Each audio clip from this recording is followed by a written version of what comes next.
All right, welcome everyone. And today I am sitting in for the incredible Mike Wright, and we'll see if I can fill your shoes today, Mike. I'm sitting with an incredible guy that I'm genuinely honored to interview today. So the thing about Isaac, if you know Isaac, number one, recently he was voted in our brokerage awards this year. He was voted most likely to be president. And so, you know, why would he most likely be president? And I mean, it's pretty straightforward. He's a veteran. He is a Latino business owner. I am. Father. Yep. And honestly, a lot of people get to maybe some things get to say like this about other people, but you really truthfully are all around good guy. Oh, I appreciate You're that. willing to pitch in. I've been able to really get to know Isaac in the last 18 months, and it's brother, you really are a leader among our business and the initiatives you've taken on, the things you've done with NAREP. That was the other thing. A founding member of NAREP, Past president, and past president of NAREP, and so not only that is he the past president, you guys, he's still actively involved in the organization and in its mission. So, Isaac, I'm going to start out today asking you a question that we're just going to go deep, quick, right? Okay. And so they say that we should avoid giving advice to anybody else but ourselves. So I'm going to ask you today as our beginning question. Yeah. What advice would you give your younger self? What advice? Okay, that's a great question. Before I get there, Yeah. I want to say thanks to Mike for this opportunity and thinking of me. Thanks to you for thinking of me. These are the kinds of things. Jake for helping us out with this as well. Got the thumbs up over there. Yeah, Jake's, so the audio is good. Jake's the magic man behind the curtain. Yes, sir. Let's not forget Jake. And these are the kinds of opportunities that when we're given to them, we can turn them into something. And I'm a big advocate of, hey, it's not just who you know, it's what you know. But then once you get there, what do you do with it? Absolutely. And so this is an opportunity, and I appreciate it. And I'm honored to be able to kind of just talk my stuff. I have a lot of stuff to say. So going back to what would I have told myself to do sooner? What advice I would have given myself to do sooner? I don't quite know, simply because I don't live in regret. There's very few instances that I wish I would have done something different or not done, or wish I would have taken a right instead of a left. But what I do know is that I've learned over the years, and I've reflected and learned about 15, 16 years ago that God had a plan. He interfered where he was supposed to, right? Like, this is his plan. So he interfered where I needed to go left or I needed to go right. He ordered my steps, and just as much, he also ordered my stops. Yes. And that was when I learned that. It was super powerful. So to go back and say what advice or what should I have done differently, a lot of this stuff wasn't up to me. I was going to learn what I needed to learn when it was time to learn that. And fortunately, I've been able to articulate a lot of that experience and a lot of that information and be able to pour into others, especially these last 5 years, now that I'm into this business.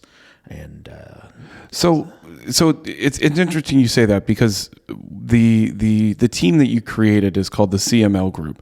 CML Group. And tell us what that means. I mean, I know what it means, but I think your explanation of it, and I think the reason for calling the team name that, is something that is resounding in you. So tell me about CML. Absolutely. So CML Group, it's creating more leaders.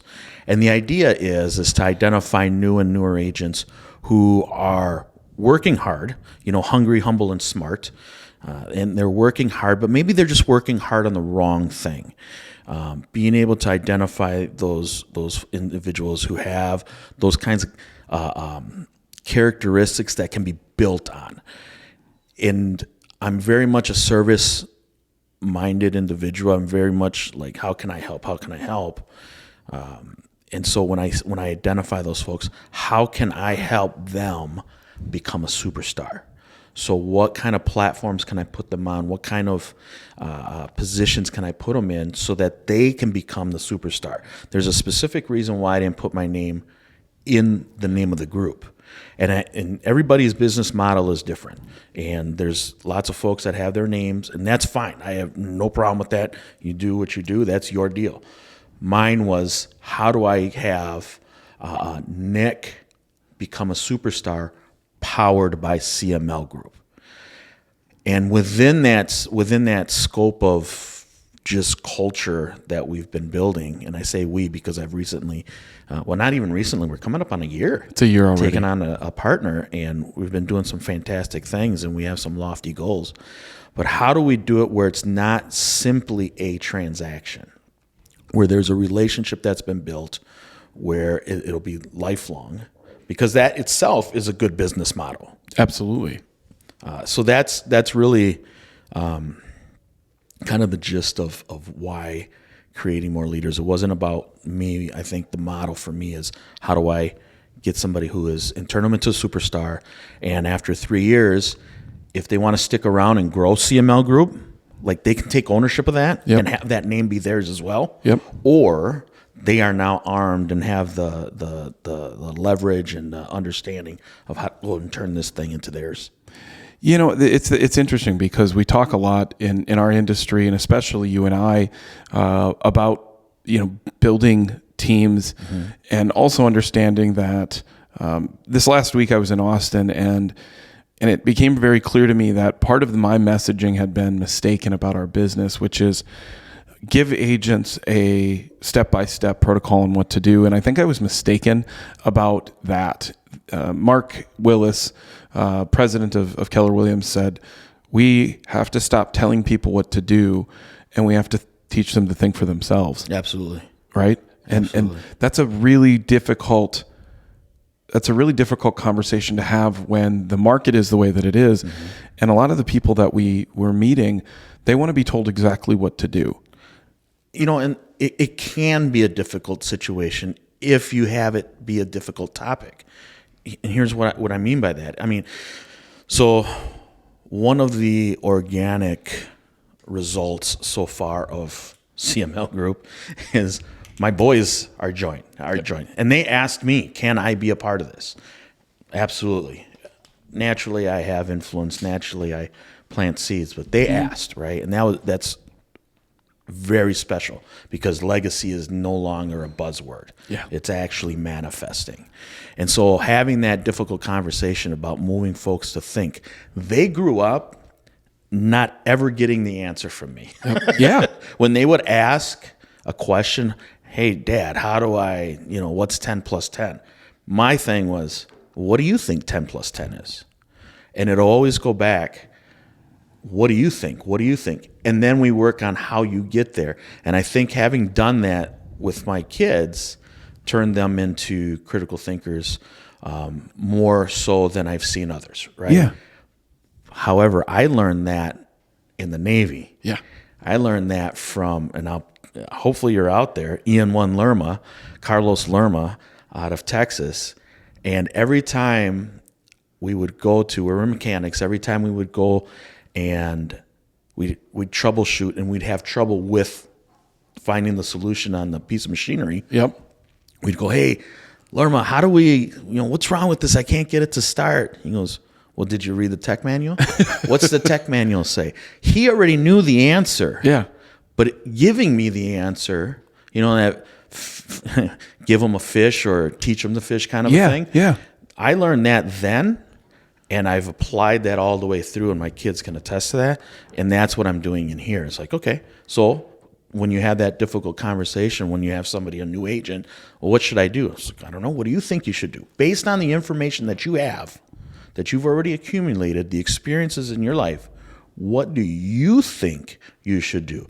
And if they come to that conclusion themselves, if they have that answer, and then you as the leader are helping them work hard on the right thing, Yep. then that conversation is less difficult and more fruitful. What do we say? Authorship is ownership, right? Absolutely. So, Absolutely. and it's the same thing in finding the answer. if we tell people, even though we believe that that's a simpler approach, right? Correct. If I tell you the answer, you come to me and you have a question, there's going to be a time that I'm not there. We know that. Absolutely. And that's it. What are you going to do when I am not there? Exactly. Absolutely. Yeah. So creating more leaders, right? The intention is on a micro level to empower them to know that they're supported, but to seek the answer, right? Correct. And then obviously secondarily is by doing that, you're encouraging them to grow. You're encouraging them to find that answer that may not look the way that your answer would have looked. Yeah, because then I'm not guiding the answer. Yeah. Like what is it for me to tell you what your dream is? Yes. That whatever that dream is that you have, that's your dream. Yes. It belongs to you. It's been given to you. I've heard that from, I think that was Les Brown when I first heard that. And it just blew me away when I first heard that. I'm like, yeah, this is mine. This belongs to me. It was given to me. Well, it's the same thing with every answer that comes up. Turn inward, use what you know. Yep. And then we'll help you fill the last bits of pieces. Yeah. You know, we'll fill in the pieces, but you got to come. All right. So one of the questions that or one of the things did that answer your question? Yeah. I mean, we'll let the audience determine whether or not I did. Whether or I not get you really tangity, answered. man. You just tell me, redirect. I got no problem. If we didn't have Jake telling us we had a time limit, Isaac and I would just stay on this podcast all day long. If you want, speed it up to 1.5, 1.75. We're okay with that. We understand.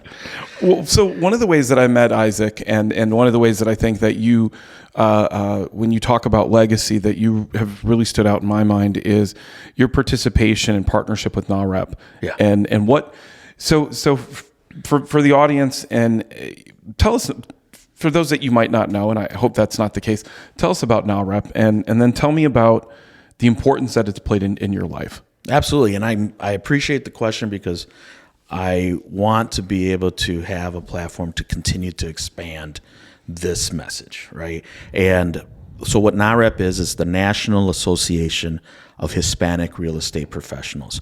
And it was founded 25 years ago. Gary Acosta and a partner, a real estate partner of his. And the idea was how do we get this, the Latino home ownership rate up? How do we make it easier for wealth creation within the Latino community across the nation, because there were gaps, and how do we close those gaps?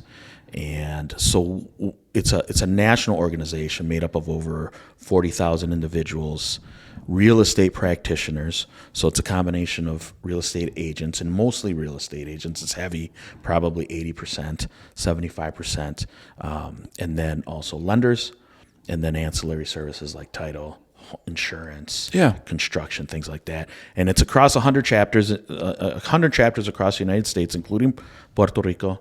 And we have a chapter here in the Twin Cities, in Minneapolis, St. Paul. Now, if you live in Minneapolis, St. Paul, seeing the Latino community, it's not that hard. Yeah.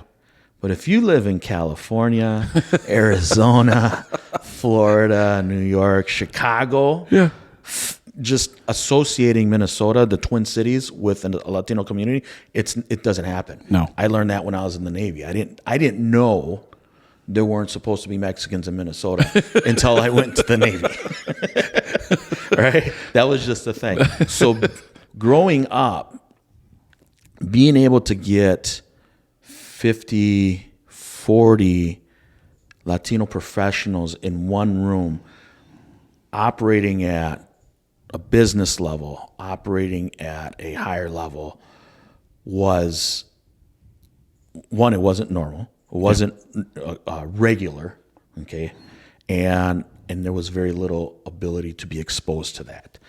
So then I fast forward to 2019 and I get exposed, 2018 I get exposed to NAREP.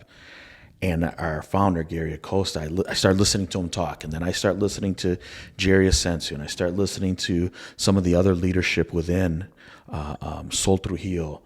And they are articulating thoughts that I have, feelings that I have. And so being able to be exposed to that, and now being in a room where, like, for example, the national event last year had 8,000 attendees at Latitude. Yeah. 8,000 attendees at what it can be considered the largest Latino business conference. Yeah. Business conference in the world.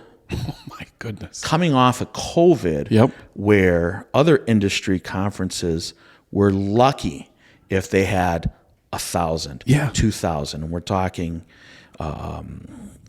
established associations that have been around for 50 years. And we're coming in on doing this and being able to create that kind of activity is fantastic for me. And so it energizes me, and I love it. And I try to, it's contagious, and I try to spread it to everybody that I can. You've done such a great job, and I have to articulate a little bit about what my experience with NAREP has been. In coming out of COVID, I went to the gala event that you'd had in Minneapolis. Mm-hmm. Was that the year you were installed? Was that your year? That was the first year that I was past president. Okay, that was your first year as past president. And here's what I was struck with is, one, you're absolutely right. Where we're from, and this is no disrespect, but a lot of the rooms I am are, they look a lot like me, and Yeah. so I'm excited and energized by going into a room where some of the people kind of look like me, but a lot of the people that they don't look like me and they don't sound like me.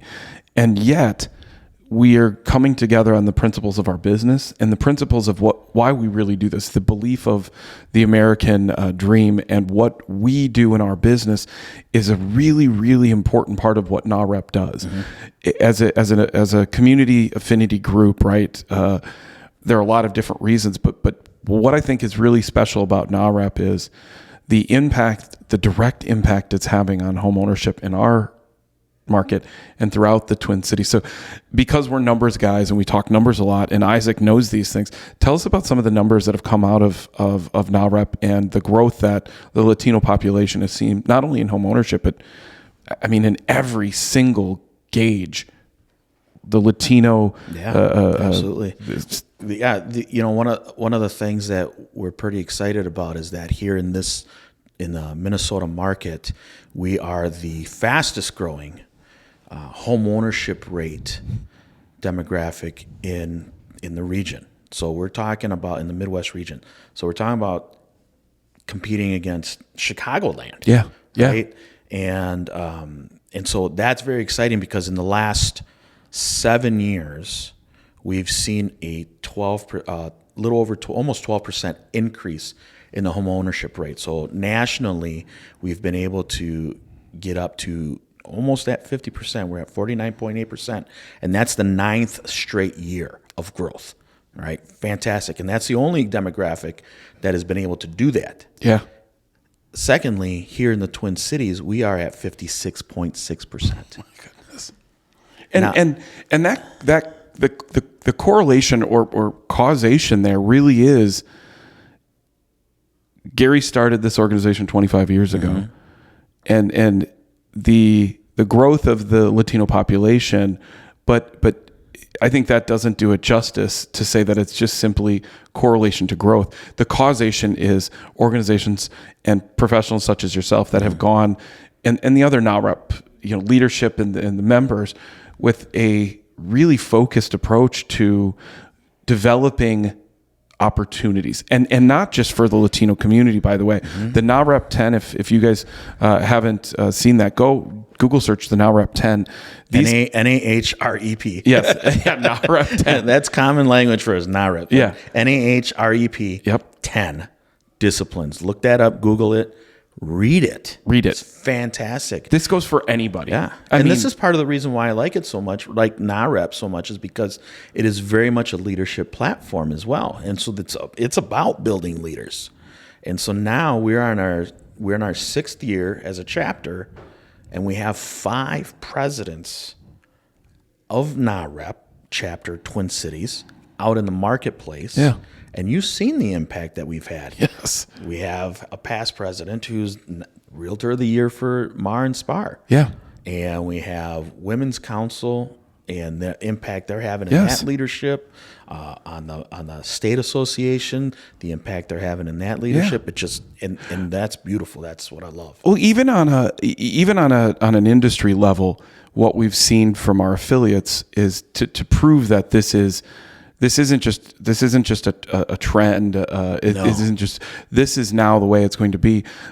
Title companies, mortgage companies, affiliated services have hired full-time bilingual professionals. They're stepping up that game. They're reaching into these communities and saying, "Listen, we understand how important this group of people is to to everyone's bottom line." Yeah. And that's the wonderful thing, I think, that I learned in as a part of my participation with real leaders such as yourself, such as Guy, such as Adade, right? I know I'm leaving out. Who else am I leaving out? And Ed Luna as well. Luna, Ed, right? And he was a founding member. He was a founding member, and so all right, so let me throw one piece there too, because as we're speaking to realtors in this conversation, which is what we were invited to do, something I want to point out there is the business side of it. Yep. Okay, the buying power, the GDP of the U.S. Latino. We talked about this before. Is $3.2 trillion. Okay, and so if you were to put that into some perspective, as a country, if the U.S. Latino was a country, it would be the 5th largest country in the world, larger than Australia, larger than Korea, larger than France, on par with the United Kingdom, larger than India. I mean, an incredible buying power, an incredible economy, right? And so being able to recognize that is not, and do business with this economy, with this demographic, is not just the right thing to do, but it's also the smart thing to do as a business person. Here in Minnesota, bringing it in a little bit closer, according to Dr. Bruce Corey over at Concordia, the buying power of the Minnesota Latino is $10 billion, half of which is in real estate. Yeah.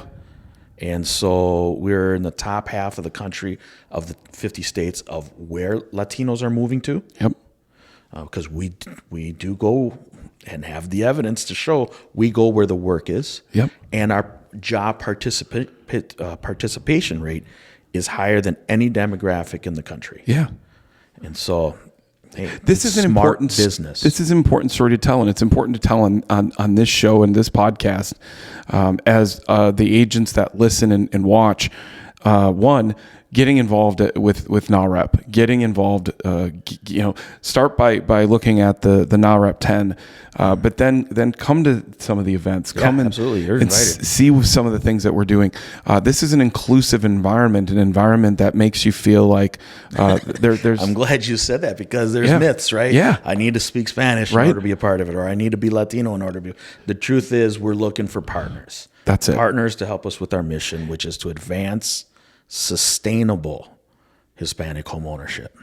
And that's it. I love it. So check that out, you guys. So let's pivot a little bit, because this goes to some of the industry. This is a loaded question, and we could probably talk about this for a long time. But what is the biggest challenge facing our industry right now?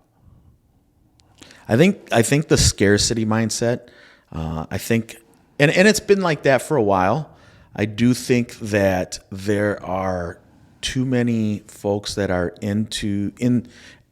that are licensed real estate agents that have the scarcity mindset, and they have this fear because they haven't been doing business properly. Yep.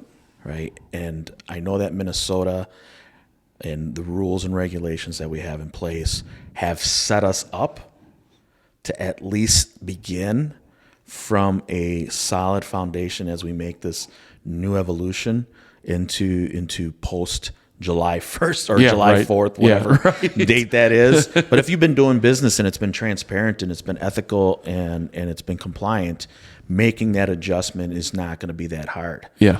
You now have to have some salesmanship. Yes. You now have to have some skill set that has to do with being able to sell a property, not just put it out on an email alert and hope that it sells.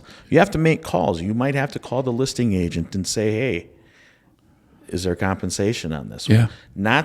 Not so much as it is what is in it for me, but I need to be able to provide that information to my client so that they have the right information to be able to make an educated decision. And so I throw that into the scarcity mindset. I attribute that to the scarcity mindset because on the same side, there's also that fear, and maybe it's just fear altogether, that there's not going to be enough business out there for everybody. And that's just simply not true. No. If you look at the number I used, I pulled the records from 2022, and there were 75,000 transactions, of which there's two sides, buy and sell. So that's 150,000 transactions. Yes. Right? You take a look at the top 10 teams, top 10 mega teams. Yep. And look at their numbers and how many sides that they have. Yep. If you count them up, it's less than 7,000. Yes. Which leaves 143,000 Transaction opportunities sides. in 2022 Yep. that were out there for you. Yep. So how many do you need? And if you think about that and you're like, well, I only need 62 or I only need 24. Yeah. There's plenty. Yeah. The business is out there. It's not it's a gold mine. You need a shovel. You need to dig. You need to put in some sweat. You need to put in some tears. That's the deal. It's not 1849 where the gold is sitting on top of the riverbed. So what I hear you saying, and that I think I appreciate the most, is there's a lot of things that we could talk about, right? There are a lot of symptoms of the market the way that it was, symptoms of what led to the lawsuit. But I like that you went directly to what you can control, right? You can be better at what you do. You need to be better in order to, I think right now, to achieve in this market. So if you're not constantly thinking about ways that you can do what you do better, that you can continue to serve your clients at a high level, but you can also, you're also driving towards sustainable business practices, worrying about where your money comes from. And then also, and probably lastly, is creating more leaders, right? Absolutely. And passing on, bringing up, and what do they say? If you can help other people get what they want, you'll never have to ask for what you want. Zig Ziglar. Zig Ziglar. Yeah. And with the leadership piece, part of that is being able to maintain your composure. If you are maintaining your composure through this, not faking it till you make it, like actually maintaining your composure, knowing that the things that I do today will result in whatever on this, 6 months from now. I was talking to, I can't remember who I was talking to. Doesn't matter. Oh, I know who I was talking to. I was talking to TikTok. Yeah, talking to TikTok. And what I said is, hey, if my goal in 2024 is X amount of transactions, that work started in March of 2023. Yep. And so I have to have faith that the things that I'm doing in March of 2023 are going to result in X amount in 2024. And what's weird about that is it's actually coming to fruition. Yeah. Right? Yeah. Our business is up. Our first quarter is up 40% over 2023. And I know I'm not the only one, because I'm not the only one who maintained composure. And that was it. That there's a key out there. So for agents that are listening, that are wondering what it looks like to come through this, and we all know that there will be another time in 10 years or 12 Absolutely. years or 8 years where we'll deal with market disruption and changes again. But what I really like about the conversation that you're having right now is making it so that it's duplicatable. Absolutely. It's one step at a time.